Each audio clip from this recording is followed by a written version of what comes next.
Magandang araw mga kaboss, ito nga aking daily routine 375. Medyo maaga ako nakapag-open ngayon at lilinisin ko na muna tong dining area at i-check na rin namin itong mga isda natin dahil hindi na namin i-check. At ito, medyo magkakasabay yung mga walk-in natin. Meron pa tayong customer dun sa dining area. Regular customer ko to sila ma'am, lagi nagkakapihan. At Spanish chocolate, lagi ang in-order nila.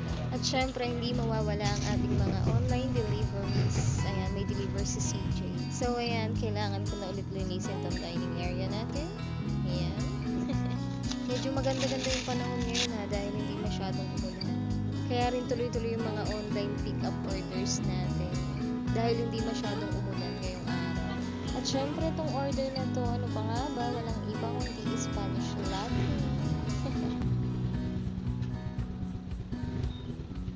At ayun na nga, magto 12 AM na rin. So, paano? Ayun lang naman yung maikli kong senaryo. Hanggang dito na lang. Bukas na lang ulit tayo magkita-kita sa aking daily routine. Bye!